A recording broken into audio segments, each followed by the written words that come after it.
In 1975, the Foreman family's life was extremely ideal. They had beautiful children, and their life was stable. However, on the mother's 25th birthday, a tragedy occurred that lasted for 7 years, a moment unforgettable for this family. Foreman family resides in the state of Rhode Island, specifically in the city of Kingston in the south. It is a beautiful city famous for its wonderful beaches.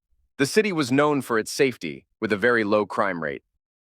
Foreman family consists of Mother Joyce, Father John, and their three children, a daughter named Raven and two sons, the first named John Jr., and the second named Jason, who is 5 years old.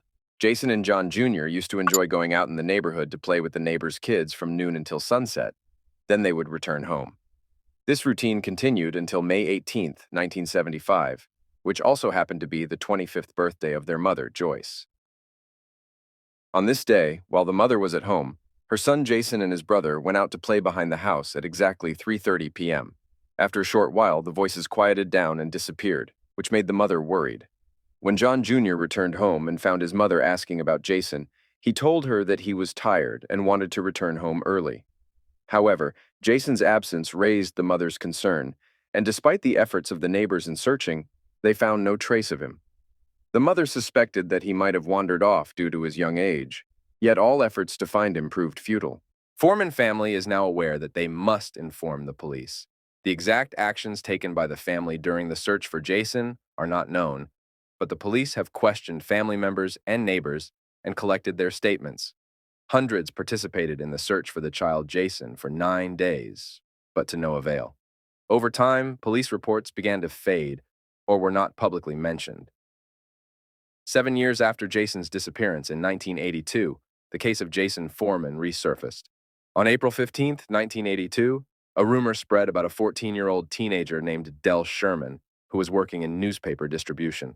There was an incident between Dale and his neighbor Michael Widemancy, who lived with his father Franklin Widemancy, a reserve police officer.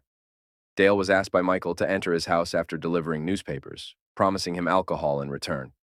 Dale agreed and entered the house but came out terrified shortly after, fearing he was about to be killed by Michael. Dale rushed out of Michael's house and ran home, terrified, telling his father that a disaster had occurred at their neighbor Mikhail's house. Dale's father got angry and went straight to Mikhail's house. When he opened the door, he found Mikhail and they began to fight.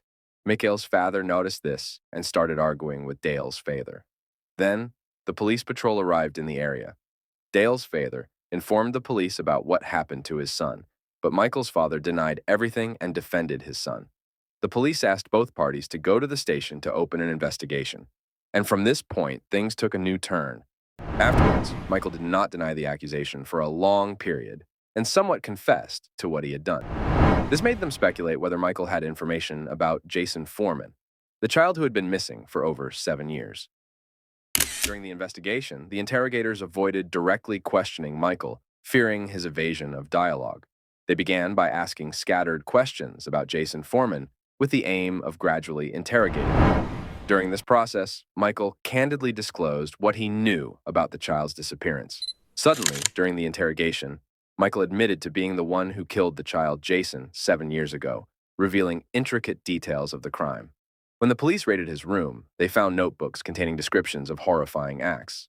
But Michael tried to deny those actions, insisting they were figments of his imagination and that he hadn't committed any of them. However, the police found these notebooks and they confirmed that they had never seen anything similar to these gruesome descriptions in their professional careers. It turned out that he ate, made the bones for decoration, and put the rest of the bones in a box on the roof of the house.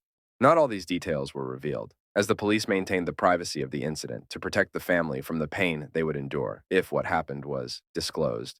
All we know is that a similar incident to what happened to the teenager, Dell, occurred with Jason, where Michael lured Jason to their house somehow and persuaded him to accompany him home.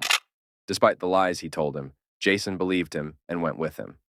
The shock was that Michael, the criminal, was actually only 17 years old when Jason's disappearance occurred.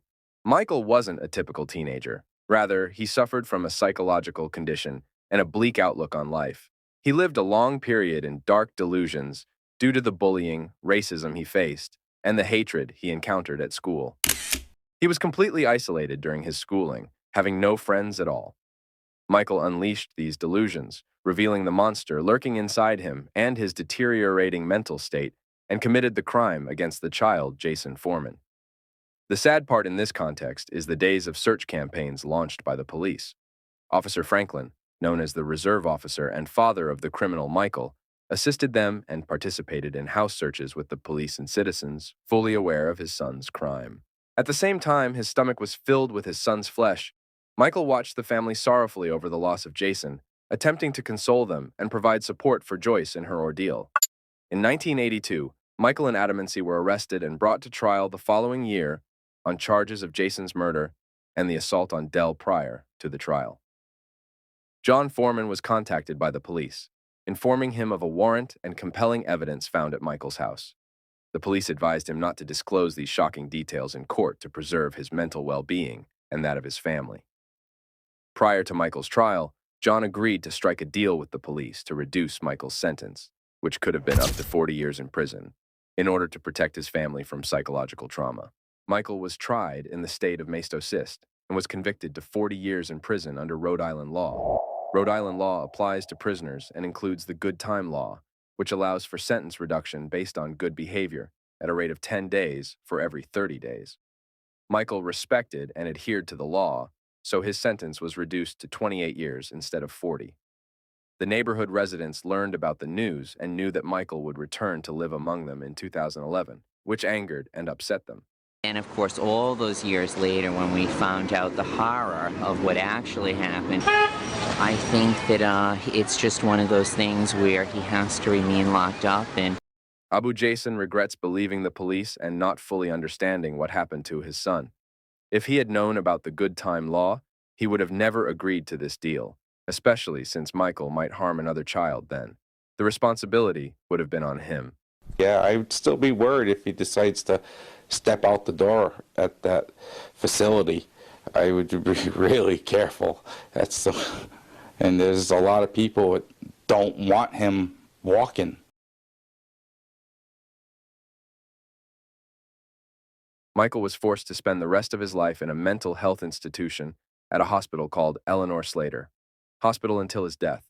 Abu Jason says he will search for Michael and hunt him down everywhere, and he will not rest until he kills him with his own hands. For a terrible time right now. I didn't think this was going to happen for a long, long time yet. For it to happen now. Foreman family insists that they are certain one day their father will fulfill his promise. Time has passed, and they won't allow Michael to harm anyone else after that. As long as John Foreman is alive, Michael will never live freely. Ravine, Jason's sister, was concerned about all the details and events that occurred with the police, but these matters were kept hidden from the public. Ravine was deeply affected by the incident and the details, and she will always remember her little brother Jason and Michael, who is still alive in the mental institution, now 65 years old. We've reached the end of the video. I hope you enjoyed it.